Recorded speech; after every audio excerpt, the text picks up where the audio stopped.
বাংলাদেশের বাইরে পৃথিবীর বিভিন্ন প্রান্তে যে যেখান থেকে চ্যানেল আই দেখছেন, আপনাদের সকলকে সাদর আমন্ত্রণ তৃতীয় মাত্রা দেখবার জন্য। প্রিয় দর্শক, ভারতের প্রধানমন্ত্রী নরেন্দ্র মোদী আজ দুদিনের সফরে বাংলাদেশে আসছেন এবং ইতিমধ্যেই তিনি তার শাসনকালের এক বছর অতিক্রম করেছেন। এক বছরে 18টি দেশ ভ্রমণ করেছেন এবং বাংলাদেশ হচ্ছে তার ভ্রমণের তালিকায়, সফরের তালিকায় 19তম দেশ। বাংলাদেশের সঙ্গে ভারতের সম্পর্ক আমরা সবাই জানি বেশ ঐতিহাসিকভাবে বন্ধুত্বপূর্ণ সম্পর্ক। বাংলাদেশের জন্মের ইতিহাসের সঙ্গে ভারতের নিবিড় সম্পর্ক রয়েছে, সহায়তার সম্পর্ক, সহযোগিতার সম্পর্ক। কিন্তু বাংলাদেশ স্বাধীনতার পর থেকেই ধীরে ধীরে এই সম্পর্ক এক ধরনের অম্লমধু সম্পর্কে পরিণত হয়, যেটি যে কোনো প্রতিবেশী দেশের ক্ষেত্রেই হয়ে থাকে। এক ধরনের সম্পর্কের টানাপোড়েন, এক ধরনের শীতলতা, কখনো কখনো উষ্ণতার মধ্য দিয়ে এই সম্পর্ক এগিয়েছে। বর্তমানে যারা বাংলাদেশের ক্ষমতায় আছেন তারা ইতিমধ্যে এক বছর পার করেছেন এবং এক বছরের বেশি সময় পার করেছেন। এর আগেও তারা 5 বছর ক্ষমতা ছিলেন। এই সময়টাতে ভারতে এর আগে যে সরকার ছিল সেই সরকারের সময় থেকে সম্পর্ক খানিকটা উষ্ণ হতে শুরু করে, দুই সরকারের মধ্যে বিশেষ করে। যদিও বাংলাদেশের দিক থেকে অনেকের অভিযোগ ছিল এটি সরকারের বা দুই দলের সম্পর্ক, এটি ঠিক বাংলাদেশের জনগণের সঙ্গে ভারতের জনগণের সম্পর্ক নয়। তারপরে বেশ কিছু অমীমাংসিত বিষয়, বহু বিষয় অমীমাংসিত রয়েছে। তার মধ্যে বেশ কিছু বিষয়ে বেশ খানিকটা অগ্রগতির একটা প্রয়াস লক্ষ্য করা গেছে।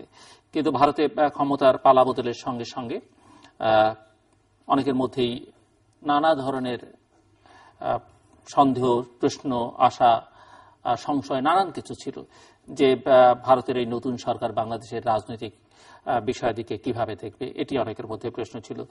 কংগ্রেস সরকার যে বিষয়গুলো নিয়ে বাংলাদেশের বর্তমান সরকারের সঙ্গে ডিল করছিল সেগুলো কি এগুবে নাকি থমকে যাবে। লক্ষ্য করা গেছে যে সেই জায়গাটিতে এই কূটনৈতিক সম্পর্কের ক্ষেত্রে সম্পর্কের ধারাবাহিকতাটা ভারতের নতুন সরকার বজায় রেখেছে এবং একটি উল্লেখযোগ্য অগ্রগতি হয়েছে যে ভারত ও বাংলাদেশের মধ্যে যে সীমান্ত চুক্তি নিয়ে বিরোধ ছিল, যেটি নিষ্পত্তি হয়নি গত 42-43 বছরে, সেটি ভারতীয় লোকসভায় অনুমোদিত হয়েছে এবং দীর্ঘকাল পরে এটি নিষ্পত্তি হয়েছে। আরো বেশ কিছু অমীমাংসিত বিষয় রয়েছে, তার মধ্যে উল্লেখযোগ্য সাম্প্রতিককালে আলোচিত বিষয় তিস্তা পানি বন্টন চুক্তি। সেটি দিয়ে আশা করা গিয়েছিল যে নরেন্দ্র মোদীর এই সফরে হয়তো সেই সমস্যার একটা সুরাহা হবে, যদিও ভারতীয় পক্ষ ইতিমধ্যে জানিয়ে দিয়েছে যে এই বিষয়ে তেমন কোনো অগ্রগতির সম্ভাবনা এই সফরের নাই। যাই হোক, ভারতীয় প্রধানমন্ত্রীর এই সফরকে নিয়ে আজকে আমরা আলোচনা। তার আগে তাকে বাংলাদেশ সফরে আমরা স্বাগত জানাই এবং তার সঙ্গে আসছেন তিস্তার পানি বন্টন চুক্তি সংক্রান্ত বিষয়ে যাকে একটি বাধা হিসেবে গণ্য করা হয়েছে বাংলাদেশের গত কয়েক বছরে, পশ্চিমবঙ্গের মুখ্যমন্ত্রী মমতা ব্যানার্জি। যদিও এর আগে তিনি এক দফা সফর করে গেছিলেন। এর আগে যখন ভারতীয় প্রধানমন্ত্রী মনমোহন সিং যখন ছিলেন তখন তার সঙ্গে সফরে আসবার কথা ছিল, তখন তিনি আসেনি। তারপরে অবশ্য কিছুদিন আগে তিনি বাংলাদেশ সফর করে গেছেন। যাই হোক, এই সফর নিয়ে আজকে আমরা আলোচনা করব। আলোচনা করবার জন্য আমার আজকের অতিথি আমার বায়ে বসা আছেন বাংলাদেশ সরকারের সাবেক রাষ্ট্রদূত, যিনি বিভিন্ন দেশে বাংলাদেশের হয়ে রাষ্ট্রদূতের দায়িত্ব পালন করেছেন, সাবেক সচিব এবং এখন তিনি নানান পত্রিকায় বাংলাদেশে এবং বাংলাদেশের বাইরে লেখালেখি করছেন, মোহাম্মদ জমির, অ্যাম্বাসেডর মোহাম্মদ জমির আমার পায়ে বসা। আমার ডানে রয়েছেন বাংলাদেশ রাষ্ট্রবিজ্ঞান সমিতির সভাপতি এবং যুক্তরাষ্ট্রের স্টেট ইউনিভার্সিটি অফ নিউ জার্সির visiting fellow professor doctor M Ataur Rahman. স্বাগত আপনাদের দুজনকে স্টুডিওতে। প্রথমে অ্যাম্বাসেডর জমির, আপনি যদি একটু আমাদেরকে শুরুতে বলেন যে ভারতীয় প্রধানমন্ত্রীর এই সফরকে আপনি কিভাবে দেখছেন। একটা সুন্দর ফ্রেজ ব্যবহার করা হয়েছে, অগ্রগতির প্রয়াস দেখা যাচ্ছে। That's a very lovely phrase. মানে আসলে হচ্ছে কি যে এই যে যোগাযোগ এর প্রক্রিয়াটা বাংলাদেশ এবং ভারতের দ্বিপাক্ষিক যে প্যারাডাইমের মধ্যে, সেখানে আমরা লক্ষ্য করছি যে গত এক বছরে দুটো গুরুত্বপূর্ণ ঘটনা ঘটেছে। একটা হচ্ছে যে আমাদের সমুদ্র সীমা, যেটা মিয়ানমারের সাথে সিদ্ধান্ত নেওয়া হয়েছিল, সেটা একইভাবে ভারতের সাথে হয়েছে এবং এখন এই আমাদের ল্যান্ড বাউন্ডারি এগ্রিমেন্টের মাধ্যমে বঙ্গবন্ধুর স্বপ্নের যে বাংলাদেশের একটা পূর্ণাঙ্গ সীমান্ত, সে সীমান্ত নির্ধারিত করা হয়েছে। এবং আমি বলবো যে এই যোগাযোগ ব্যবস্থার ক্ষেত্রে যে একটা বিশেষ অবস্থান আমরা এখন পৌঁছেছি, সেখানে আমি আশার আলো দেখতে পাচ্ছি এবং আমি আরো মনে করি যে এখানে একটা দিক আছে খুব ইন্টারেস্টিং দিক, সেটা সেদিন চিন্তা করছিলাম যে যত কটা গুরুত্বপূর্ণ চুক্তি কিন্তু হয়েছে ভারতের সাথে আমাদের আন্ডারস্ট্যান্ডিং, সেটা কিন্তু ওই ইন্দিরা গান্ধীর পরে, কংগ্রেসের পরে কিন্তু কোন কংগ্রেস সরকারের মাধ্যমে হয়নি। আইকে গুজরাটের সময় হলো শান্তি চুক্তি, তারপরে দেবী গৌদার সময় হলো, সেটা কংগ্রেসের না, তখন উনি ছিলেন না, মোরারজি দেশাই ছিলেন, যে গ্যাঞ্জেস ওয়াটার এগ্রিমেন্ট সম্পর্কের যা কিছু করা, তখন মোরারজি দেশাই, দেবী গৌদা, তাদের সময় হয়েছে। কিন্তু এখন যে গুরুত্বপূর্ণ দিক হচ্ছে যে মোদী সাহেবের কারণে এখন প্রথমবারের মতো দ্বিপাক্ষিক সম্পর্কের ক্ষেত্রে একটা আস্থার সৃষ্টি হয়েছে। এবং আমি বিশ্বাস করি যে আগে যেরকম বলা হচ্ছিল যে glass is half empty or half full, এখন হাফ এমটি নয়, সেটা হাফ এমটির জায়গায় বলা হচ্ছে যে ওখানে যদিও মনে হচ্ছে পানি নেই, কিন্তু ওখানে অক্সিজেন আছে, এবং ওখানে অক্সিজেনের মাধ্যমে দ্বিপাক্ষিক সম্পর্ক বাড়ার এবং দ্বিপাক্ষিক সম্পর্কের ক্ষেত্রে যে সকল চ্যালেঞ্জ রয়েছে সেগুলো অতিক্রম করার সম্ভাবনা দেখা দিয়েছে। ব্রড বেসড প্যারাডাইম যদি আমরা দেখি, তাহলে আমি বলবো যে বাংলাদেশ ভারতের সম্পর্ক এখন উচ্চ মাত্রায়। ভারতের প্রধানমন্ত্রী নরেন্দ্র মোদী ঢাকা সফরের মাধ্যমে দুদেশের সম্পর্ক হবে সমমর্যাদা সম্পন্ন। এই জিনিসটা আমি ব্যবহার করতে চাই, সমমর্যাদা সম্পন্ন। এখানে বড় ভাই ছোট ভাইয়ের ব্যাপার না, সমমর্যাদা সম্পন্ন, কারণ দুদেশেই স্বাধীন, ছোট ভাই বড় ভাইয়ের কোনো সম্পর্ক না। এতে সম্পর্কের মধ্যে একটা গতি আসবে এবং দুদেশের অমীমাংসিত বিষয়গুলো পর্যায়ক্রমে সমাধান হবে। বিশেষ করে এই যে পানি বন্টনের সমস্যা, কিন্তু পানি বন্টনের ক্ষেত্রে আরেকটু বাড়িয়ে আমরা চিন্তা করতে হবে ওয়াটার ম্যানেজমেন্ট। কারণ এখন এই অঞ্চলে যে বিবিআইএম যেটাকে বলা হচ্ছে, আগে সার্কের কথা বলা হচ্ছে, এখন বিবিআইএম মানে হচ্ছে যে বাংলাদেশ, ভুটান, ইন্ডিয়া, নেপাল, বিবিআইএম। তখন এই জিনিসটার মধ্যে যৌথভাবে কি করে সংযোগ ব্যবস্থা সৃষ্টি করা যায় পানির ক্ষেত্রে, এবং অলসো আমাদের ইলেকট্রিক্যাল যে গ্রিড এবং আমাদের যে এনার্জির ক্ষেত্রে কি করে কি করা যায়, ট্রান্সপোর্টেশন নেটওয়ার্ক কি করে বাড়ানো যায় এশিয়ান হাইওয়ের মাধ্যমে, এবং এখানে শুধু তাই নয়, এখানে কি করে বিনিয়োগের ব্যবস্থার মধ্যে সহায়তা প্রদান করা যেতে পারে, এইসব নিয়ে আলোচনা হবে। এবং আলোচনা বেশ কিছু এগিয়েছে, কোনো কোনো জায়গায় বাধা পেয়েছে, কোনো কোনো জায়গায় ওয়েট করছে রাজনৈতিক দিক দেওয়ার জন্য। কিন্তু আমি মনে করি যে এইটা আমাদের খুব একটা উৎসাহিত হবার কিছু নয়, কিন্তু অনেক কিছু জিনিস হচ্ছে যেগুলো আমাদের দুদেশের জন্য ভালো। একটা গুরুত্বপূর্ণ দিক এখনো বাকি রয়ে গেছে, যে আন্তঃসীমান্ত হত্যা প্রক্রিয়া। এবং আমি মনে করি কদিন আগে কথা হচ্ছে যে ভিসা ব্যবস্থা যদি আরো উন্নত মানের করা যায়। তখন ওনারা বললেন যে আমি গেছিলাম দিল্লিতে, তখন ওনারা বললেন 6 লক্ষর বেশি ভিসা দেওয়া হয়েছে গত 1 বছরে। তাই বললাম যে তোমাদের এত ভিসা দেওয়ার দরকার নেই, তোমাদের ভিসার মেয়াদটাকে বাড়িয়ে দাও। একজন লোকে তাহলে 4 বার ভিসা নিতে হচ্ছে না। তুমি যে মেয়াদ যেরকম ব্রিটেন করে, আমেরিকা করে, সেনগেন করে 2 বছর কি 5 বছর করে দাও, তাহলে 10 বছর করে, হ্যাঁ, তো অটোমেটিক্যালি সেই অনুসারে হবে। তো বললো যে না, আমরা একটা চিন্তা করছি, যেটা that was also very interesting. ওখানে বললো ওদের ন্যাশনাল সিকিউরিটি অ্যাডভাইজার, উনি বললেন যে আমরা চিন্তা করছি ভিসা অন অ্যারাইভেল, যেরকম 71টা দেশকে দিচ্ছে তারা বাংলাদেশকেও দিতে ওইটার চেষ্টা করছে। যদি ভিসা অন অ্যারাইভেল হয় তাহলে একটা সার্টেন অ্যামাউন্ট অফ মানি দিয়ে ওখানে ঢুকে ওখানে সে যতবার ইচ্ছে ইত্যাদি। তো দেখি এটা, দিজ আর গুড ই-ভিসার কথা বলছি, দিজ আর গুড ডেভেলপমেন্টস। জি, আসবো আবার আপনার কাছে, প্রফেসর আতর রহমান। যদিও এবারের সফরটিকে যেটি ভারতের দিক থেকে মনে হচ্ছে যে এক ধরনের সংযোগ, দুটো কানেক্টিভিটির উপরে, ইন্ডিয়া বাংলাদেশ ক্রস বর্ডার কানেক্টিভিটির উপরে জোর দেওয়াটাই বা তাদের মূল লক্ষ্যটা সেটি, এই সফরে সেখানে কতটা ডেভেলপমেন্ট আনা যায়, ইমপ্রুভমেন্ট আনা যায়? ধন্যবাদ জনাব জিলুর রহমান। যদিও বাংলাদেশিদের অনেকেই মনে করে এতে ভারত লাভবান বেশি হবে। প্রথমে আমি জনাব নরেন্দ্র মোদীর যে বাংলাদেশে আগমন, এটাকে স্বাগতম জানাই। কেননা আমি মনে করি যে বাংলাদেশ এবং ভারত সম্পর্কটা এখন একটা নিউ ট্রান্সফরমেশন, একটা নতুনভাবে রূপান্তরিত হচ্ছে। এবং যেমন একসময় ছিল আমাদের ইন্ডোফোবিয়া, ভারত ভীতি, তার থেকে কিন্তু এখন আমরা চাচ্ছি কি ভারতকে আরো বেশি প্রতিবেশী সুলভ এবং আরো বেশি বন্ধুত্বপূর্ণ একটা সম্পর্ক গড়ে তুলতে চাচ্ছি। এরকম একটা একটু জাস্ট এক লাইনে যদি জানতে চাই যে এই যে ভীতিটা, সেটি কি আরোপিত ভীতি না যৌক্তিক ভাবে তৈরি হয়েছে ভীতিটা? এটা হলো, আমি সবসময় বলি, কারণ আমরা যে পলিটিক্যাল ফোর্সরা এই বিষয় নিয়ে যে ভীতিটা তৈরি করেছেন বা কথা বলেছেন, তাদের যে এখনকার গতিবিধি বা দৃষ্টিভঙ্গি, কথাবার্তা, তাতে মনে হয় এটি, আমার কাছে মনে হয় যে এটি বোধহয় এক ধরনের আরোপিত ছিল, হয়তো যৌক্তিকও ছিল, কিন্তু যেভাবে এটি প্রচার প্রপাগান্ডা হয়েছে সেটি অনেকটা না, I am not sure. Interstate relations এর ভিত্তি হচ্ছে অর্ধেক হচ্ছে রিয়েল, অর্ধেক হচ্ছে পারসেপচুয়াল।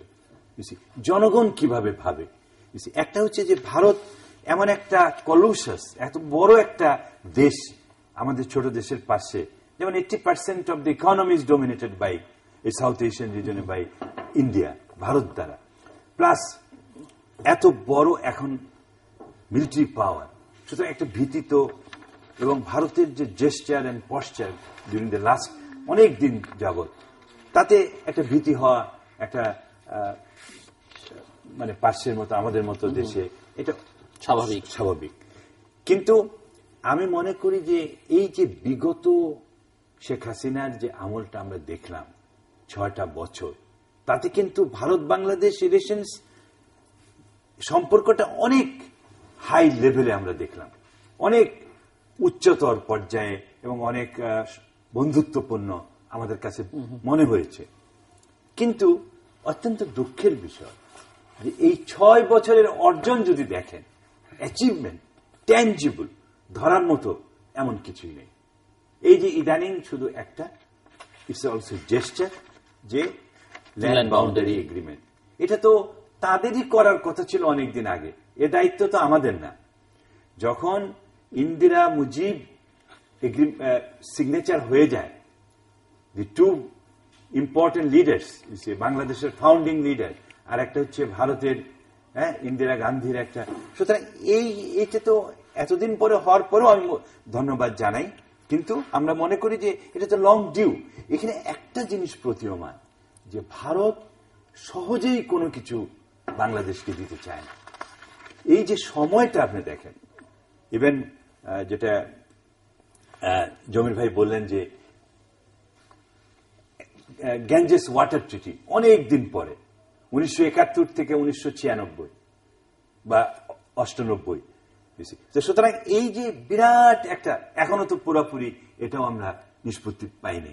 সুতরাং এই যে একটা, এবং এখন তো 44 বছর পরে, 44 অথবা 41 বছর পরে আমরা দেখছি যে সেটিকে কি আপনি অন্যান্য সময় বাংলাদেশে যারা ক্ষমতায় ছিলেন তাদের কূটনৈতিক ব্যর্থতা বা মানে সক্ষমতাহীনতা সেটি বলবেন কিনা? এটা তো ধরেন, শোনেন, এটা আমি বলছি যে দি ওয়ে যেভাবে ভারত আমাদেরকে দেয়, এই পদ্ধতিটা এত জটিল এবং এত সময় সাপেক্ষ যে মানুষ তখন ভয় পেয়ে যায়। এবং ভারত প্রতিটি জিনিস, যেমন আজকে আমি একটা সেকেন্ড বলি, যেমন water issue, it's long standing, আজকের ইস্যু তো না, কিন্তু আপনি দেখেন আজ পর্যন্ত একের পর এক আমরা কিন্তু এই যে তিস্তা ওয়াটারটা কি, এটা তো আন্তর্জাতিক রিভার অনুপাতে বাংলাদেশের প্রাপ্য, আজকে প্রাপ্যর জন্য আমাদের হাত পাততে হচ্ছে, আমাদের হাত পা ধরতে হচ্ছে। এবং নট অনলি দ্যাট, ইন্দিরা, মানে আমি বলতেছি যে এটা শুধু সেন্ট্রাল গভর্নমেন্ট না, শুধু নরেন্দ্র মোদীকে না, অথবা এর মনমোহন সিং এর না, এখন মমতা ব্যানার্জিকেও আমাদেরকে হাত পা ধরতে হচ্ছে। এই যে complication in Indian domestic politics, যে সেন্টার অ্যান্ড স্টেট, তাহলে বাংলাদেশকে টু ইন্ডিয়া পলিসি নিতে হচ্ছে। একটা হলো সেন্ট্রাল গভর্নমেন্টকে উইন করার জন্য, আর একটা হচ্ছে এই যে রিজিওনাল বা স্টেট গভর্নমেন্টকে, যে পশ্চিমবঙ্গ উনি যেটা বলেন, পশ্চিমবঙ্গ সরকার, এই কদিন পরে আবার ত্রিপুরাও ধরতে হবে। সেটা তো বাংলাদেশের আপনি এখন সড়কগুলোতে, কয়দিন পরে মেঘালয়কেও আমাদের হাত পা ধরতে হবে, কয়দিন পরে ওদেরকেও বলতে হবে যে ভাই আমাদেরকে কিছু যদি সিগনেচার করতে হয়। সুতরাং এই যে টু ইন্ডিয়া পলিসিকে ডিল করা বাংলাদেশ, এটা আরো সময় সাপেক্ষ হবে, প্রত্যেকটা আরো কমপ্লিকেশন হবে, কারণ ভারত তো একটা গণতান্ত্রিক দেশ। সেন্টার যদি একই হয়, বিজেপি তো সব সেন্টার নিতে পারবে না। যেমন এইখানে চায়না, আমি ইউনান গেলাম কিছুদিন আগে, ওখানেও একই প্রবলেম, কিন্তু China is a monolithic government, একই সরকার, কমিউনিস্ট পার্টি গভর্নমেন্ট সেন্টারেও এবং স্টেটেও, সুতরাং তাদের জন্য অসুবিধা নেই। কিন্তু বাংলাদেশের জন্য এটা অনেক অসুবিধা, যদি আমাদেরকে দুইটাকেই অ্যাড্রেস করতে হয়, দুই দলকেই উইন করতে হয়, দুটা সরকার বা দুটা নেতৃত্বকেই উইন করতে হয়, আমি সেজন্য বলছি এটা আরো সময় নেবে। সুতরাং আজকে দেখেন, নট অনলি ইস্যুগুলো কমপ্লিকেটেড হচ্ছে, যেমন তিস্তার সঙ্গে এখন আরো 54 রিভারের এগুলো জড়িয়ে। উনি যেমন আরো সুন্দর করে বললেন যে ম্যানেজমেন্ট মানে তো water management is a big thing.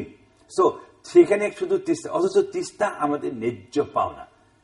Teesta কেন ন্যায্য পাওনা? কারণ ইন্টারন্যাশনাল রিভার, আপনি একটা বাদ দিয়ে আটকে রেখে পানি ডাইভার্ট করছেন। সুতরাং প্রথমে আপনি একটা অফেন্সিভ নিচ্ছেন, তারপরে বলেন যে এখন তুমি বলো, ইউ সি লেটস নেগোশিয়েট। তারপরেও 50% এই গভর্নমেন্ট, আমি তো মনে করি যে শেখ হাসিনা গভর্নমেন্ট এখানে শক্তিশালী একটা স্ট্যান্ড নিছে যে 2011 যে খসড়া তৈরি করছে ওর থেকে আমরা সরবো না, অ্যাকচুয়ালি সরা উচিত না। সো এই যে নেগোসিয়েশনের যে স্ট্রেংথটা, এটাকে আমাদের দুর্বল করে দিচ্ছে দিনের পর দিন। সুতরাং এইখানে আমরা বলবো যে রাষ্ট্র হিসাবে ইন্ডিয়ার কাছ থেকে কিছু পাওয়াও, যে পলিটিক্যাল প্রসেস ইন্ডিয়া আনফোল্ড করছে, আমাদের পক্ষে ডিফিকাল্ট। সুতরাং আমি বলছি যতই আমরা প্রতিবেশী সুলভ বলি, এবং আরেকটা জিনিস যেটা ভেরি ইম্পর্টেন্ট, আমি এটা বলে তারপরে আপনাকে সেটা হচ্ছে যে দেখেন, ইন্ডিয়ার যে প্রায়োরিটি, এইমস এন্ড অবজেক্টিভস প্রতিবেশী, যেমন নরেন্দ্র মোদী প্রথম এসে বলল যে আমি প্রতিবেশীদের সঙ্গে সুসম্পর্ক গড়ে তুলবো। ফার্স্ট পলিসি, নেইবারহুড পলিসি আমরা বলতাম আগে, এখন এটা রিজিয়নাল পলিসি। সেখানে কি বাংলাদেশের ইচ্ছার প্রতিফলন আছে? সেখানে হচ্ছে যে কিভাবে ভারত তার লিডারশিপ এন্ড ইনফ্লুয়েন্স, তার নেতৃত্ব এবং প্রভাব এই অঞ্চলে স্থাপন করবে। ভারত তো সেটাই চাইবে, সেটাই তো স্বাভাবিক, এটা ভারত চাবে। কিন্তু আমাদের পক্ষ থেকে আমাদের স্ট্র্যাটেজিটা কি, আমি ওটা বলছি। আমাদের স্ট্র্যাটেজি হচ্ছে ভারতের কাছ থেকে যে আউটস্ট্যান্ডিং ইস্যু, যেটা আপনি প্রথম বললেন, এগুলোকে সলভ করো। এগুলো তো অনেকদিন ধরেই ফেস্টারিং, অনেকদিন ধরেই আমাদেরকে ভারতে, আপনি যেটা প্রথমে বললেন, ইন্ডোফোবিক বা অ্যান্টি ইন্ডিয়ান একটা পারসেপশন গড়ে তুলছে, সেটা থেকে তো আমাদের কাটিয়ে উঠতে হবে। এখন সরকার যতই ভারতমুখী হোক না কেন, জনগণ বলবে যে না, সরকার তো সব কিছু পাচ্ছে না, ট্যাঞ্জিবল কই, আমাদের বেনিফিটটা কই, ভারতের বেনিফিট। যেমন আজকে নরেন্দ্র মোদী আসছে যে ট্রানজিট বা করিডোর চাবে সে প্রথম, আমি যেটা আমরা বলছি, এবং সেটা military corridor, cross border connectivity, সেটা military corridor. In a sense তারা চাবে যে ওই যে 7 সিস্টার ওখানে যাওয়ার জন্য, যে কারণ ওখানে 2 লক্ষ Indian army now engaged in counter insurgency, তাহলে তাদেরকে রসদ যোগানোর জন্য তাদের সাপ্লাই বাংলাদেশের থ্রুতে যদি যেতে পারে, সবচেয়ে কনভিনিয়েন্ট ওটা চাবে, আমি as far as I know. তো সুতরাং আমরা বলছি যে আমাদের যে এক্সপেকটেশন, আমাদের যে আশা আকাঙ্ক্ষা, আমাদের যে নিডস ফর সার্ভাইভাল, যেখানে ওয়াটার ইম্পর্টেন্ট, যেখানে জমির ভাই বললেন আমাদের নাগরিকরা যাতে বর্ডারে না মারা যায়, তারপর হচ্ছে ট্রেড, ইনভেস্টমেন্ট, ওগুলোকে আমি, এবং connectivity is not a problem, but কানেক্টিভিটিকে তারা কিভাবে ডিফাইন, মোটিভটা কি? ইয়েস, অ্যাম্বাসেডর জমির কানেক্টিভিটি। এবং আরেকটি বিষয় বোধহয় মাথায় থাকছেন মিস্টার মোদির এই ভিজিটে, সেটা হচ্ছে তার মাথার মধ্যে চায়না ইস্যুটা একটা বড় বিষয় হিসেবে। আমি ওখানে যাবার আগে একটা জিনিস ক্লারিফাই করে দিই আতাউর, সেটা হলো একটা বাঁধ করেনি কিন্তু তিস্তার উপরে, যেহেতু পানি নিয়ে তুমি জানো বহুদিন আমি কাজ করছি, না একটা না, মেজর ব্যারাজও করেনি। যেটা সমস্যা দেখা দিয়েছে সিকিমের কারণে, সিকিমে তারা 9টা বাঁধ করেছে, এবং তারা বলেছিল তার মধ্যে যে এটা আমরা করছি হাইড্রো ইলেকট্রিসিটি প্রডিউস করার জন্য রাবার ড্যাম, এবং সেখানে দেখা গেল ওপর থেকে গুগল আর্থের ছবির মাধ্যমে দেখা গেল 9টার মধ্যে 7টা ওই রকম হচ্ছে, কিন্তু আর 2টো পানিটা এগ্রিকালচার, ওই পানিটা চাষের জন্য ওইটা চলে যাচ্ছে, বলি নাই সেইটা। তো সেই কারণে মমতা বলছে যে প্রোটোকলে লেখা আছে 35% পাবে ভারত, 35% বাংলাদেশ, আর থাকবে 30% নদীর উপরে, 35-35-30। That is the breakdown of the protocol Teesta এগ্রিমেন্টের। আমরা বলছি আমরা ওইটাতেই চাই। ভারত বলছে তারা 35টা আমাদের থাকছে না, আমরা নিজেরাই পাচ্ছি কম। ওয়েস্ট বেঙ্গল বলছে, আমরা বলেছি ইটস নট আওয়ার কনসার্ন, তোমার যদি ওখান থেকে যদি কম আসে সিকিম থেকে, তোমরা সিকিম থেকে বেশি আনার বন্দোবস্ত করো, এর মধ্যে আমাদের করার কিছু নেই, ইট ইজ নট আওয়ার প্রবলেম।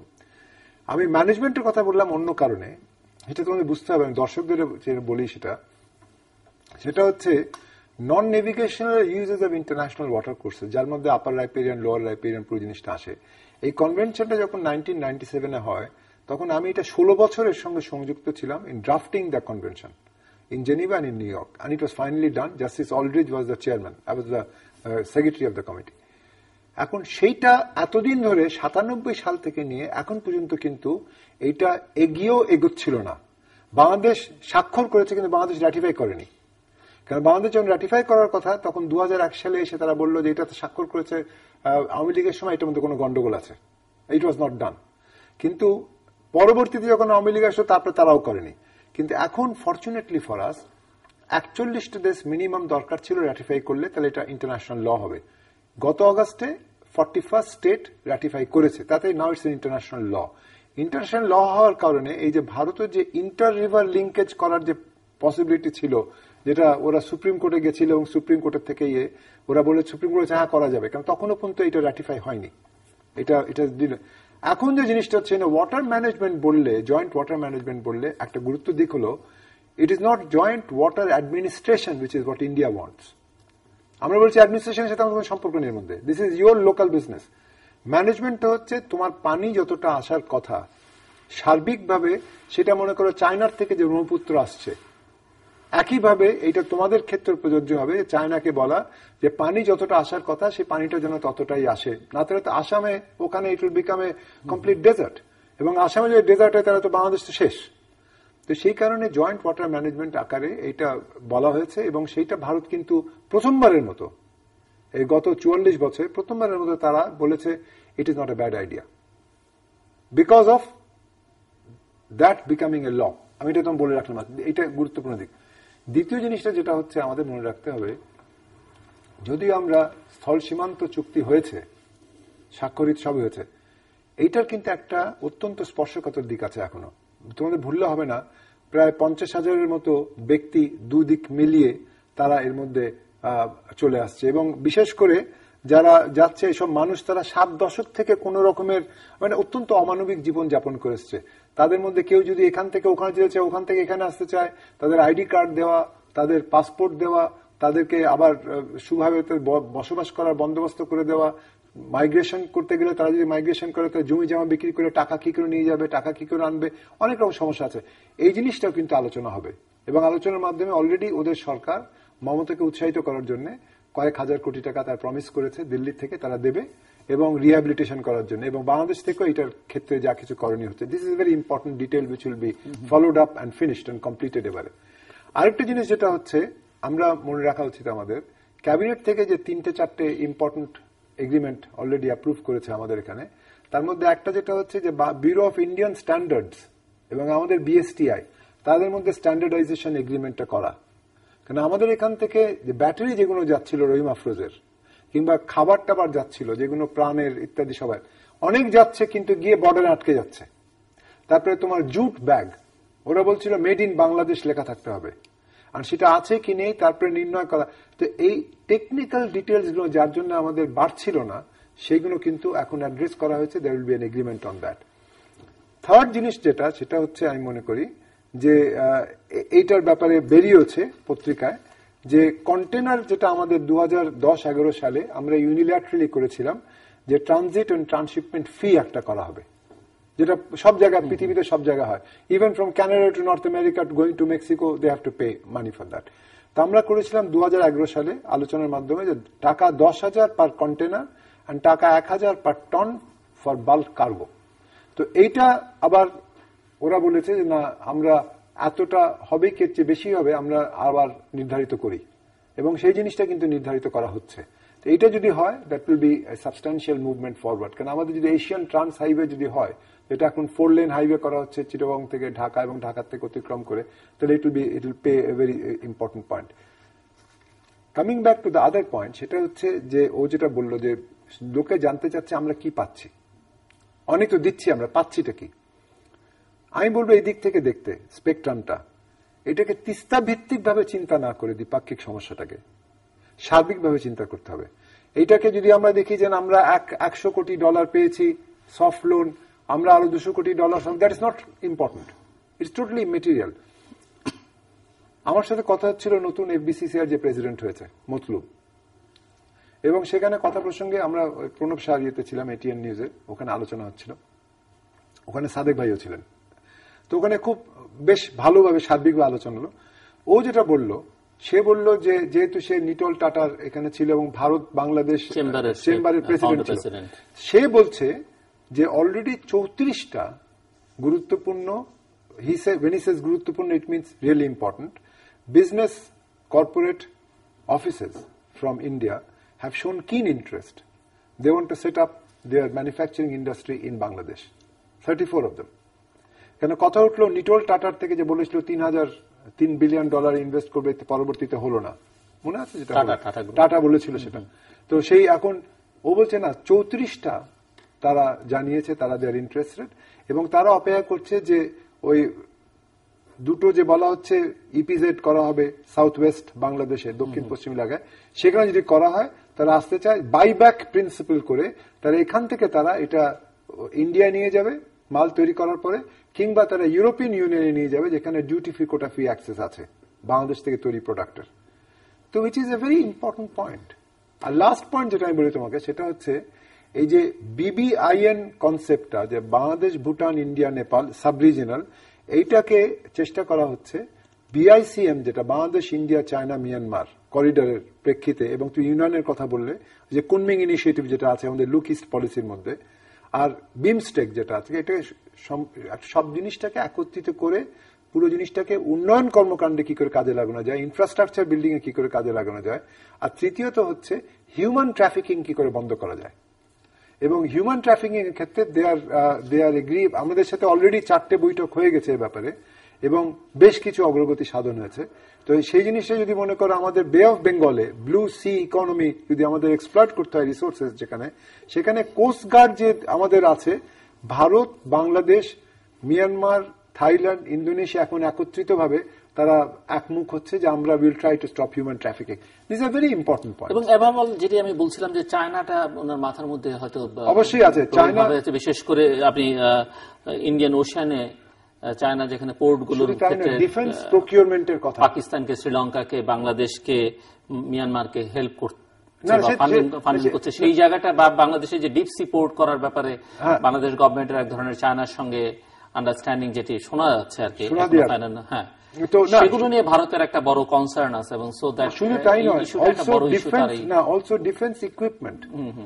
ভারতের লোকজনরা লিখছে যে কদিন আগে ভাস্কর রয় একটা আর্টিকেল লিখেছে, সে লিখেছে যে আমাদের মনে রাখতে হবে যে Bangladesh is a growing partnership, growing market for defence equipment, এবং দেখা যাচ্ছে তারা শতকরা 70-75% ইকুইপমেন্ট তারা চায়নার থেকে সব কিনছে। Why can't we sell our things also? So they are looking at, Modi সাহেব হচ্ছেন গুজরাটের, উনি ব্যবসাটা ভালো বোঝেন, সেদিক থেকে একটা জিনিস চিন্তা করা হচ্ছে। এখানে আমি দুটো জিনিস যেটা আপনি বললেন, অ্যাম্বাসেডর জমির যেটা বললেন, একটা হচ্ছে দেখেন ইন্ডিয়া, অফকোর্স ভারতের অনেক রকম স্বার্থ আছে, ভারতের অনেক রকম অবজেক্টিভস আছে, এইমস আছে, যেটা বাংলাদেশের থ্রুতে তারা রিয়েলাইজ করতে চায়। চায়নারও তাই, চায়নাও চাচ্ছে যে এই অঞ্চলে তাদের connectivity, one belt one road করে এই অঞ্চলগুলোকে ট্রেডের সঙ্গে সম্পৃক্ত করা, এবং ইন্ডিয়াও চাচ্ছে। এবার আমি যে কথাটা বলছি যে এই যে ইন্ডিয়া চায়না, তারা চাচ্ছে বাংলাদেশের কেউ BCM চাচ্ছে, BCIM চাচ্ছে, আর বাংলাদেশ কেউ ট্রানজিট করিডোর চাচ্ছে, ইন্ডিয়া চাচ্ছে তার 7 সিস্টারগুলোকে রিচ করার জন্য। আর বাংলাদেশ কি চাচ্ছে? Bangladesh will it become only a buffer? কোশ্চেনটা আমার সেখানে যে আমরা এই দুই দেশগুলোকে দিয়ে নিজেরা বাফার হয়ে বসে থাকলাম। So we have to articulate our interest very clearly and achieve it. Objectives গুলো অ্যাচিভ যদি না করেন, আপনার সঙ্গে আমার কোনো দ্বিমত নাই।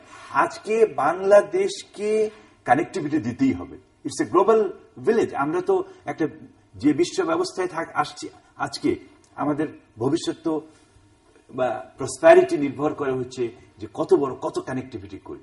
কিন্তু কানেক্টিভিটি ডাজ নট মিন আমি ইন্ডিয়াকে মিলিটারি সাপ্লাইয়ের করিডোর দিলাম, চায়নাকে ওয়ান বেল্ট ওয়ান রোডের করিডোর দিলাম, তারা ইউরোপ পর্যন্ত ব্যবসা বাণিজ্য করলো, আমরা কি লাভ করলাম? সো আমাদের জমির উপর দিয়ে, আমাদের ঘরের মধ্যে দিয়ে আমাদের জিনিস কতটুকু নিবে, হ্যাঁ সেখানে হবে ওই মতলুব আহমেদের মতো কিছু লোকের তো স্বার্থ হাসিল হবেই। ইউসি তারা তো বিজনেস গ্রুপ, তারা তো এখানে চ্যারিটেবল করে না, বাট রাষ্ট্র তো জনগণের স্বার্থ দেখতে হবে। ইনফ্রাস্ট্রাকচার ডেভেলপমেন্ট হবে, হ্যাঁ ইনফ্রাস্ট্রাকচার হবে, বিদ্যুৎ ক্ষেত্রে অগ্রগতি হবে। বলছি ওটা তো ইনফ্রাস্ট্রাকচার কি জন্য, গুডস নেওয়ার জন্যই তো ইনফ্রাস্ট্রাকচার। ইনফ্রাস্ট্রাকচার কি জন্য, এখন এই যে মিলিটারি সাপ্লাই যদি আসে towards seven sister or goods, China যদি গুডস এখান দিয়ে দেয়, তাহলে তো সবই তো ইনফ্রাস্ট্রাকচার। রোড না হলে তো কিছুই যেতে পারবে না। সো ওয়েদার ইউ চুজ আপনি water transit or road transit, সবই তো রাস্তা। সুতরাং আমরা কি রাস্তা দিয়েই শেষ ক্ষান্ত হব? আমাদের যে চিন্তা ভাবনা, আমরা যে জনগণ কি লাভ হবে, আমাদের স্বার্থগুলো কি এই সুযোগে, আমি এগ্রিবল উইথ ইউ যে সামগ্রিকভাবে চিন্তা করতে ম্যানুফ্যাকচারিং, সামগ্রিক মানে জনগণের সামগ্রিক অর্থ একটা কোটারি, একটা স্বার্থ গোষ্ঠীর জন্য না, বা একটা রিজিমের জন্য না, একটা সরকারের সার্ভাইভালের জন্য না, একটা গভর্নমেন্টের জন্য না। না সরি টু ইন্টারাপ্ট, সরকারের কথা এখানে আসছে না। যখনই ম্যানুফ্যাকচারিং বেস বাড়বে তখনই এখানে ইন্ডাস্ট্রি হবে। ইন্ডাস্ট্রি হলে কারা এমপ্লয়মেন্ট পাবে? বাংলাদেশের লোকেরা তো এমপ্লয়মেন্ট পাবে, তাই না? ওইখানে আমি আপনাকে বলি, আপনি আরেকটা কথা তুলছেন খুব ভালো, if the statistics is right, বাংলাদেশের স্ট্যাটিস্টিক্স দেখেন, ইন্ডিয়ার 5 লক্ষ লোক বাংলাদেশে কাজ করে, 5 লক্ষ, এবং তারা fifth, Bangladesh is the fifth largest remittance to India.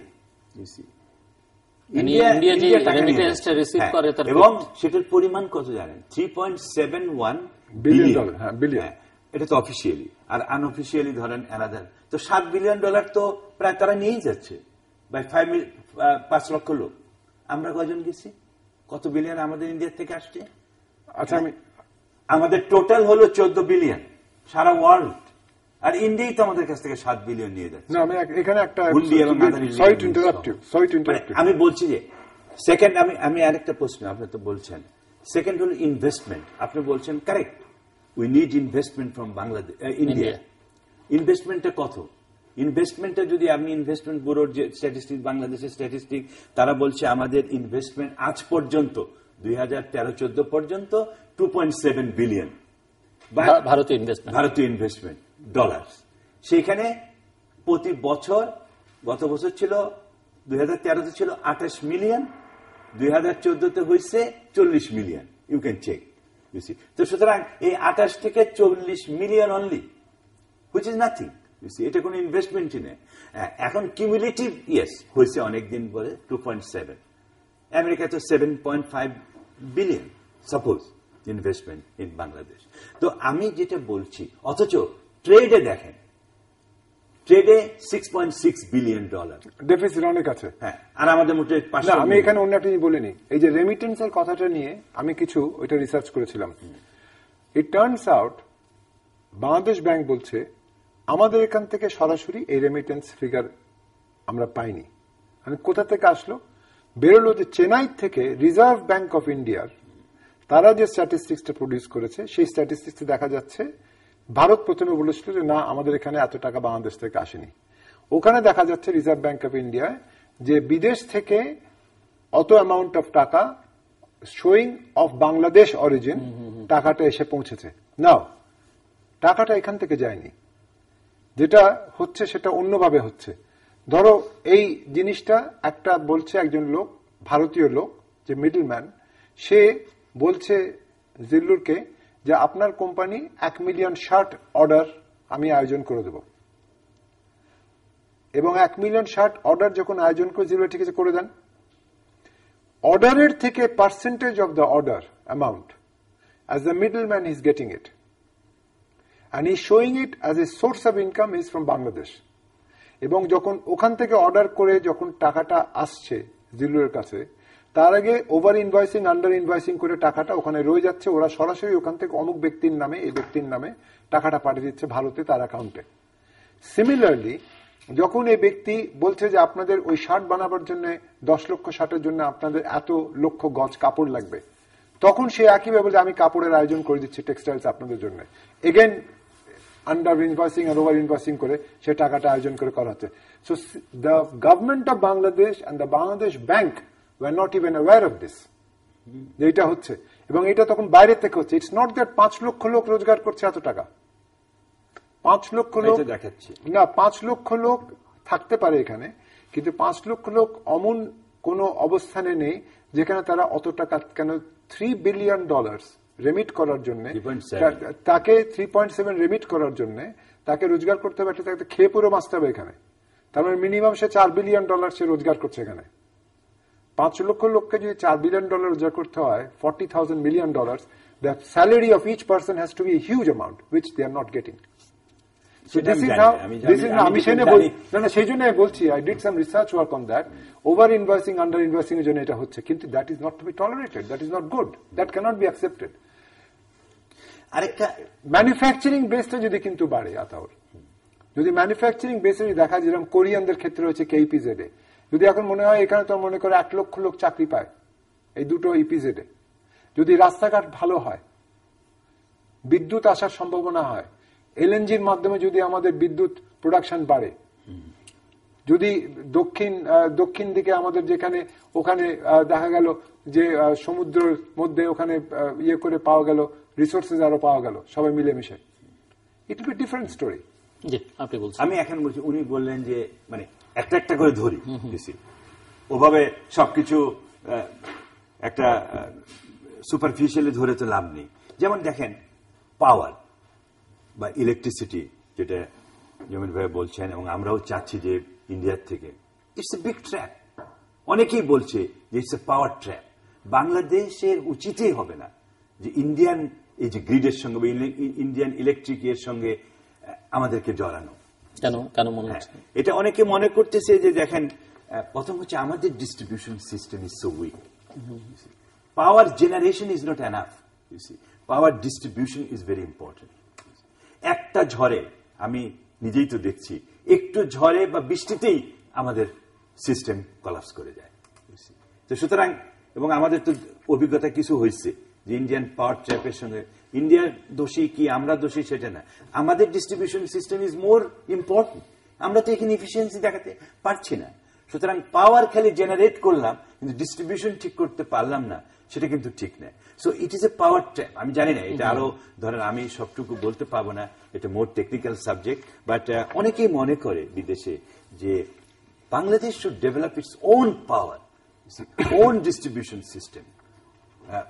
Unnecessarily ইন্ডিয়ার উপরে বেশি রিলায়েন্স করে লাভ নেই। অফকোর্স আমাদের যেটা হয়ে গেছে সেটা তো অন্য কথা, কিন্তু এটা একটা। আরেকটা দেখেন, of course we are very upbeat, কারণ এটা অনেক সময় ভাবা হয় যে পাশের দেশ যদি খুব সম্পদশালী হয়, খুব ডাইনামিক হয়, এবং Indian economy controls over at least 75% of the South Asian or 80% of the South Asian economy, সুতরাং আমরা আপবিট হতেই পারি যে যদি ইন্ডিয়ার সঙ্গে ব্যবসা করা, কিন্তু ইন্ডিয়ার সঙ্গে ব্যবসা করে টাকা আনা অত্যন্ত কঠিন, বরং ইন্ডিয়া আমাদের কাছ থেকে অনেক টাকা নিয়ে যেতে পারবে। সুতরাং বিকজ এখানে হলো কম্পিটিটিভ যে ক্যাপাসিটি বলছি, competitiveness, global competitiveness, regional competitiveness, এবং ইন্ডিয়ান ডোমিনেশন এখানে এত প্রাধান্য। ইভেন পাকিস্তানের সঙ্গে তো আমরা পারিনি। পাকিস্তানি যে টেক্সটাইল ইজ সো সুপিরিয়র। এখন আমরা যেটা গ্লোবাল মার্কেট করছি সেটা তো অন্যদিকে। আমাদের এক্সপোর্ট মার্কেট তো ইন্ডিয়া না, আমাদের এক্সপোর্ট মার্কেট হচ্ছে ইউ, ইউরোপিয়ান কান্ট্রি, আমেরিকা, ওখানে আমরা বেশি। সো আমাদের মেইন টাকা তো আসছে ওই দিক থেকে, আর মেইন টাকা নিয়ে যাচ্ছে হচ্ছে ভারত এবং চায়না। এই দুটোই হচ্ছে। আমার আরেকটা থিওরি আছে যেটা হচ্ছে, দেখেন rising powers or rising global powers like China and Japan or India, এরা সবসময় খুব ruthless in dealing, in negotiation. এরা আপনাকে কোনো ছাড় দিবে না। চায়না এবং ইন্ডিয়া, চায়নাও মনে হয় আপাতত মনে হচ্ছে যে কত কিছু পেয়ে যাব, কত $1 বিলিয়ন দিবে, কিন্তু ultimately to deal with them ওরা প্রত্যেকটা খুঁজবে, প্রত্যেকটা লাভ তাদের খুঁজবে। এবং ইন্ডিয়াও নতুন করে বোঝানোর উপায় নেই, ইন্ডিয়া ব্যবসায়ী জাতি হিসাবে আমাদের চেয়ে অনেক বেশি ম্যাচিউর। সুতরাং আপনি তাদের কাছ থেকে টাকা এইদিকে বেশি করে নিয়ে আসবেন, এত সহজ হবে না, বরং তারাই আপনার কাছ থেকে অনেক কিছু দিয়ে নিয়ে চলে যাবে।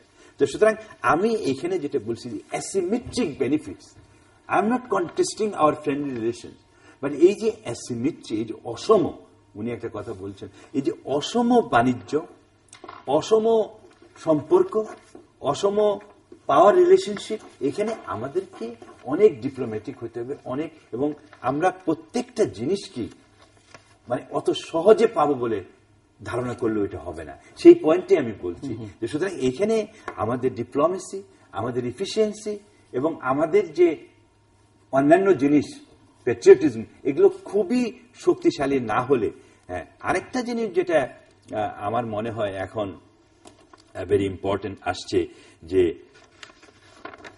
কমন থ্রেটস, যেটা অ্যাম্বাসেডর জমির বলেছেন, যে যেখানে আমাদের কমন থ্রেটস, ইন্ডিয়া এন্ড বাংলাদেশের কিছু কিছু কমন সমস্যা আছে, সেগুলো তো আমরা অ্যাড্রেস করছি না। কমন থ্রেটসে ইন্ডিয়া খরচ করুক না কেন, আমরাও ওখানে অংশীদারিত্ব হতে পারি। কমন থ্রেটস কি? যেমন ধরেন টেরোরিজম, এক্সট্রিমিজম, এগুলো যেগুলো, এখানে ইন্ডিয়া কতটুকু টাকা দিছে, এখানে আমরা কতটুকু হেল্প পাচ্ছি, ওটা একটা ইম্পর্টেন্ট। আমি বলছি না ওটাই শেষ। তারপর পাইরেসি, সমুদ্রে যে পাইরেসি, আজকে আপনি আবার আপনার সিকিউরিটি ইস্যুজে ইন্ডিয়াকে কতটা ইনভলভ করবেন, সেটা আমাদেরকে করতে হবে। যেমন আমেরিকাও তো আমাদের কাউন্টার টেরোরিজমের সহ অঙ্গী, সুতরাং ওইখানে আমি বলছি একটা স্পেস আছে, কারণ এটা কমন। এখন ট্রান্সন্যাশনাল ক্রাইম, বাট ইউএস এর সঙ্গে তো ওই মনস্তাত্ত্বিক টানাপোড়েনটা আপনার নেই যেটি ভারতের সঙ্গে। কিন্তু ট্রান্সন্যাশনাল ক্রাইম এটা তো মেইনলি আসছে তিন দিকেই বাংলাদেশের হলো ভারত। সুতরাং ট্রান্সন্যাশনাল ক্রাইম গুলোর অরিজিন হয় ভারত থেকে হবে, অথবা মিয়ানমার থেকে হবে, অথবা থাইল্যান্ড থেকে হবে সমুদ্র পথে। সুতরাং এইখানে যে ডমিনেন্ট কে, even in the ocean dominant হচ্ছে India. Indian navy is more powerful. সেখানে এখানে কোঅপারেটিভ একটা রিলেশনশিপ, একটা সহযোগিতামূলক আমাদের সম্পর্ক এখানে গড়ে তুলতে হবে, but with standing which is equal, or at least we must have the capacity to do it. আমরা যদি কন্টিনিউয়াসলি ইন্ডিয়ার স্তুতিবাদ করি এবং ইন্ডিয়ার প্রতি ডিপেন্ডেন্স হয়ে যাই, তাহলে কিন্তু আমরা দেশ, যেটা প্রধানমন্ত্রী বলেছেনও কিছুদিন আগে, যে আমরা একটা স্বাধীন সার্বভৌমত্ব দেশ এবং আমরা সমতা ভিত্তিক করতে চাই। কিন্তু এর অর্থই না যে আমি প্রত্যেক কথাতেই ইন্ডিয়া যা করছে গ্রেট।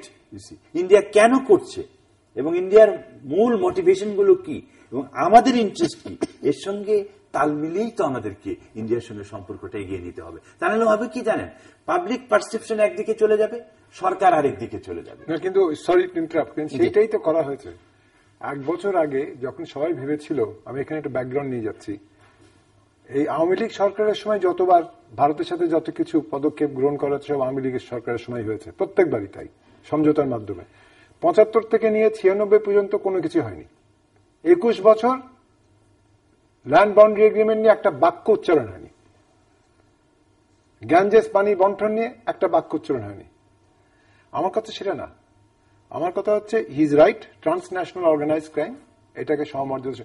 কিন্তু এইটাকে বুঝতে হবে, এই সরকার বেশ কঠিনভাবে বুঝিয়েছে যে সমমর্যাদা সম্পন্ন অবস্থানে সে বিশ্বাস করে এবং দ্বিপাক্ষিক সম্পর্কের ক্ষেত্রে মাথা নিচু করে কোনো জায়গায় যাওয়ার প্রয়োজন নাই। সে কারণেই শেখ হাসিনা কিন্তু দিল্লিতে দৌড়ে গিয়ে পা ধরে সালাম করা এটা করেনি। তিনি ছিলেন এখানে এবং সেখানে মোদী সাহেব আসছেন এবং মোদী সাহেব বলেছিলেন আমি কিছু নিয়ে আসবো, উনি নিয়ে আসছেন। আমাদের নিজেদের উপরে আস্থা রাখতে হবে, আত্মবিশ্বাস রাখতে হবে। এবং আমাদের একটা জিনিস শেখার আছে জিল্লুর, সেটা হচ্ছে যখন এই ভোট হলো লোকসভায় সীমান্ত চুক্তির উপরে, দলমত নির্বিশেষে দলের নীতিগত যা কিছু বিশ্বাসের ঊর্ধ্বে উঠে, তুমি দেখো লোকসভায় 320 জন ভোট দিচ্ছিল পক্ষে, একজন বিপক্ষে দিচ্ছিল। তখন সুষমা স্বরাজ বললে আপনিও একসঙ্গে থাকেন, সে একসঙ্গে চলে আসলো। আমাদের এই যে আন্ত আস্থাহীনতা যেটা আমাদের মধ্যে কাজ করছে, যেখানে কিনা আমি আশা করেছিলাম যে কমসে কম এত বড় একটা অর্জন হলো। যে প্রশ্নটা অনেকেই তুলেন, যেমন প্রফেসর আতর রহমান তুলেন, তাহলে এই বিলম্বগুলো কেন? বিলম্ব আমার কথা হচ্ছে এই জিনিসটা যেটা আছে আমাদের মধ্যে, যে যখন যেটা করা উচিত তখন আমাদেরকে জাতীয় ন্যাশনাল ইন্টারেস্টটাকে লক্ষ্য করে যেটা করা হচ্ছে, সেটা দেশ বিক্রি করে দেওয়া হচ্ছে না। অনেকে বলে দেশ বিক্রি করে দেওয়া হয়েছে। অনেকে ভেবেছিল যে কংগ্রেস চলে গেছে, এবার তো হাসিনা সরকার গেল, মোদী সরকার আসে দেখিয়ে দেবে। কিন্তু এখন দেখা যাচ্ছে সেটা নয়। আমার কথা হচ্ছে সেটা নয়। আমরা সবাই মিলে যদি কাজ করি পররাষ্ট্রনীতির ক্ষেত্রে দেশের স্বার্থ রক্ষণ করার জন্য, একটা লিস্ট কমন ডিনোমিনেটর প্যারাডাইম রাখা উচিত। যেখানে কিনা আমি মনে করি যে কোনো লজ্জা ছিল না যদি একবার বলতো আমাদের বিরোধী দলের কয়েকজন যারা আছেন যে এটা অর্জন হয়েছে, তার জন্য বর্তমান সরকারকে ধন্যবাদ দেই, এতটুকু তো বলতে পারতো। হাসিনার নাম না নিল, সরকারকে তো ধন্যবাদ দিতে পারতো, এটা তো তোমার দেশের সরকার, তাকে মানো কি না মানো, তারা তো করেছে, ঘটনাটা ঘটিয়েছে তো, তারা 1 বছর চেষ্টা করেছে। সব জায়গাতে খুদ বের করলে চেষ্টা করলে হবে না।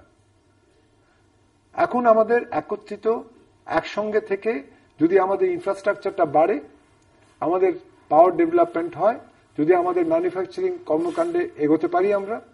আমাকে একজন জিজ্ঞেস করলো যে আপনাদের গত 6 বছরে কি হয়েছে, দেশে কি উন্নয়ন হয়েছে। আমি শুধু একটা কথা বললাম জিল্লুর, সেটা হচ্ছে আমাদের 52, তুমি জানো 5.23 কোটি আমাদের মোবাইল ফোন ইউজার ছিল, তাই না? 2009 সালের জানুয়ারিতে, সেটা এখন 12 কোটি। তো প্রতি বছর 1 কোটি লোক they have been able to add to their stock a mobile phone, মানে হচ্ছে তার রিকারিং এক্সপেন্ডিচার তারা এগোচ্ছে, লিভিং স্ট্যান্ডার্ড বাড়ছে। এখন $1300 বেশি আমাদের পার capital income. So we are moving forward, let's have faith in ourselves. So আমরা যদি আলোচনা শেষ করে আনতে চাই, প্রফেসর আতাউর রহমান কিভাবে করবেন? না, প্রথমে আমি যেটা বলি যে বাংলাদেশের ডেস্টিনি, মানে আমরা যদি ভারতের ইস্যু তো সবসময়, বিশেষ করে নিরাপত্তা ইস্যুতে ভারত সবসময় বাংলাদেশকে নিয়ে উদ্বিগ্ন ছিল, সেই উদ্বেগ অনেকখানি কেটেছে আমরা দেখেছি ভারতের দিক থেকে। এবং স্থল সীমান্ত চুক্তি হয়েছে, কাঁটাতারের বেড়ার প্রসঙ্গটা এখানে আলোচনার মধ্যে এসছে। ভারতের জন্য বাংলাদেশ এখন বেশ অনুকূল একটা পরিবেশ সব দিক থেকে, এটা ব্যবসায়িক অর্থে বলি আর নিরাপত্তা ইস্যুতে বলি। বাট ওই প্রশ্ন যেটি আপনি তুললেন যে বাংলাদেশি নাগরিকদের পণ্য চলাচলের দিক থেকে, এগুলোতে এক ধরনের বাধা সবসময় আছে, যেটি অ্যাম্বাসাডর জমির উল্লেখ করলেন। সো ওই কথাটা, এই দ্বিধাগুলো কিভাবে কাটে ওঠা? ওই জিনিসটা আমি বলছি যে বাংলাদেশের ডেস্টিনি, এর মধ্যে কোনো আমাদের যে ডেস্টিনি জাতি হিসেবে বা রাষ্ট্র হিসেবে, সেটা তো ভারতের সঙ্গে আমরা প্রতিবেশী যেদিন হয়েছি সেদিন থেকে আমরা অঙ্গাঙ্গিভাবে জড়িত, ওতপ্রোতভাবে জড়িত। আমরা তো অন্য কিছু, এবং আমাদের দেখেন এটা খুবই এক সময় আমি যেটা বললাম যে ইন্ডিয়া ভীতি আমাদের মধ্যে কাজ করেছে, এক সময় স্পর্শকাতর হয়েছে, আরেক সময় বন্ধুত্বপূর্ণ এখন হয়েছে। কিন্তু এখন আবার একটা সময় এসেছে শুধু বন্ধু কথায় কথায় হলেও হবে না, we need some tangible benefit. এখন সমাজের সব অংশই যদি আমরা বলি যে না, উনি তো বললেন, ভারত ইজ এ রাইজিং পাওয়ার, এখানে ওনারা চ্যারিটির কিছু বিশ্বাস নেই। উনি তো ডিপ্লোম্যাট ছিলেন, ডিপ্লোম্যাসিতে চ্যারিটি বলে কোনো কথা নেই। It's hard interest of a nation, একটা জাতির হার্ড ইন্টারেস্ট আমাকে অ্যাচিভ করতে হবে। এখন weather Sheikh Hasina or any other leader who leads Bangladesh, যারা বাংলাদেশকে আজকে দিচ্ছে তাদের জন্য আরো বেশি, এবং শেখ হাসিনার জন্য আরো বেশি চ্যালেঞ্জিং। কেননা শেখ হাসিনা তো গত 6 বছর একটা, আই এগ্রি, একটা কনফিডেন্স বিল্ডিং ফ্রেন্ডলি রিলেশন গড়ে তুলেছে, কিন্তু ট্যাঞ্জিবল বেনিফিটস গুলো এখন আনতে হবে ঘরে। কারণ তা না হলে মানুষ বলবে যে হ্যাঁ 2010 থেকে তো আপনি ধারাবাহিক ভাবে দিয়েই যাচ্ছেন, কথাগুলো তো আসছে, you may hide but people will say, কিন্তু আমরা কি পেলাম? আমাদের তো প্রাপ্তি আছে, এবং আমরা কিভাবে রিয়েলাইজ করবো, and what is the time frame. Another is very important, যে আমরা কোন টাইমে ফেলবো, শর্ট টার্ম স্ট্র্যাটেজি করবো নাকি লং টার্মে কোনটা পাবো, মিডিয়াম টার্মে কোনটা পাবো। হ্যাঁ, আই এগ্রি যে এখানে আমাদের তো অপশনগুলো, বাংলাদেশ এমন একটা সময়ে দাঁড়িয়ে আছে যে আমাদের অপশন আছে। এখন চায়না ইজ কামিং, এবং এই গভর্নমেন্ট চায়নার সঙ্গেও একটা শক্তিশালী সম্পর্ক স্থাপন করেছে অর্থনৈতিকভাবে, এবং আমাদের ডিফেন্স রিকোয়ারমেন্টস চায়না থেকে 82% আসছে। সুতরাং we are also strong in terms of a relation with China. এখন আমরা we have to play our card, the card of diplomacy and people's need. যেটা ডিপ্লোমেসি মানে যে খালি ওনারা কয়েকজন ঘোরাফেরা করলো আর ডিপ্লোমেসি হয়ে গেল, আমি কি ভাবলাম সেটা না। জনগণ কি চায়? জনগণ চায় তাদের যে নিডস গুলো সেগুলো কিভাবে ফুলফিলড হচ্ছে। জনগণ চায়, দেখেন আজকে যদি ইন্ডিয়ান গুডস যদি চিপার হয়, জনগণ চায় ঠিক আছে ইন্ডিয়ান গুডস কিনবো, কিন্তু ইট মাস্ট বি চিপার। এখন যদি মিডলম্যান সব এটাকে আরো ডিয়ারার করে তোলে, আরো দাম বাড়িয়ে ফেলে আমাদের ডোমেস্টিক মার্কেটে, তাহলে বলবে ইন্ডিয়ান গুডের এত বেশি দাম, তাহলে আমরা কিনবো না, চাইনিজ গুডই কিনবো। আমি বলতেছি, আবার যদি ইন্ডিয়ান গুডস এত শর্টই হয়, এত খারাপ হয় যে ওটা কিনতেই চায় না মানুষ, ওটা কি মানুষকে জোর করে করবে? তো সুতরাং আমি বলছি যে আমাদের যে ফ্রেমওয়ার্ক, দেখেন ইতিহাস তো অনেক কথা বলে, বাট ইতিহাসের চেয়েও বড় হলো ইতিহাস গড়তে হয়। আমি তো মনে করি শেখ হাসিনা এই গড়ার এমন একটা ক্রান্তি লগ্নে আসছে, কিন্তু উনি যদি ডেলিভার করতে না পারে, ইন্ডিয়ার কাছ থেকে রিয়েলাইজ করতে না পারে, ইটস এ রাইজিং পাওয়ার, এর কাছ থেকে রিয়েলাইজ করা মোদি তার অ্যাম্বিশন ফুলফিলের মত্ত। সুতরাং আমরাও তাদেরকে আনতে হবে, but India also needs Bangladesh, ওই কথাটা আমি বলতে চাচ্ছি। সুতরাং এখনই সময় যে অ্যাসার্ট আওয়ারসেলফ, সেইখানেই তো কি আনতে পেরেছে, মেরিটাইম বাউন্ডারি, ল্যান্ড বাউন্ডারি, এগুলো তো হচ্ছে। তো ইন্ডিয়া বলেছিল যে মেরিটাইম বাউন্ডারি সমুদ্র সীমা আলোচনার মাধ্যমে, তার বললো না, আরবিট্রেশন করে হবে। ইন্ডিয়ান বাউন্ডারি ইন্ডিয়ার ডান না, এটা আমরা ইন্টারন্যাশনাল, এবং এটা আমি বলি যে শেখ হাসিনার কন্ট্রিবিউশন, রাইট? ইয়েস, বাট আপনি ইন্ডিয়াকে কেন দিচ্ছেন? ইন্ডিয়াকে দিচ্ছি না তো আমি, তো you didn't listen to what I said. I listen না, আমি বললাম যে মেরিটাইম বাউন্ডারির ক্ষেত্রে হাসিনার যে কি দিয়েছে ইন্ডিয়া, সেটা মেরিটাইম বাউন্ডারির অর্জন তো হাসিনার। এক্স্যাক্টলি, আমি সেটাই বলতে চাই। সেটা তো হয়েছে, তো সেটা ইন্ডিয়া যদি এগ্রি না করতো, ওরা ইন্ডিয়া বলেছিল বারবার যে না আমরা আরবিট্রেশনে যাব না, but they were forced to agree to us. আচ্ছা, ল্যান্ড বাউন্ডারি এগ্রিমেন্ট সিমিলারলি এটা হয়েছে। আমার হচ্ছে যে আমার যদি বিশ্বাস থাকে তাহলে অটোমেটিক্যালি হবে, এবং আমি বিশ্বাস করি যেটা হবে। ওই সময়টা আমি যেটা বলছি, সময়টা 40 বছর পরেও তো ল্যান্ড এগ্রিমেন্ট, যদি আমরা সবাই মিলে একত্রিতভাবে চেষ্টা করি তাহলে হবে। লাস্ট একটা কথা যে শোনেন, যে আমি একদিন ওয়াশিংটনের ওই যে মেট্রোতে যাচ্ছিলাম, তো ওখানে একটা, ওর মধ্যে অনেক কথা লেখা থাকে আপনি জানেন, তো ওখানে একটা লেখছে যে you can't hold your customer for long. আপনি আপনার কাস্টমারে অনাদিকাল বসায় রাখতে পারবেন, আপনাকে দিতে হবে। So we are the customer. India has to deliver now, and Modi's statesmanship will lie on them. India understands that, and they better do it. I hope. দর্শক, আমরা অনুষ্ঠানের শেষ প্রান্তে, এবং বেশ আশার কথা দিয়ে অনুষ্ঠান শেষ করতে হচ্ছে। আমার অন্তত আমার দুই অতিথির কথা শেষ পর্যন্ত আশার সুরিশ দেখা গেছে।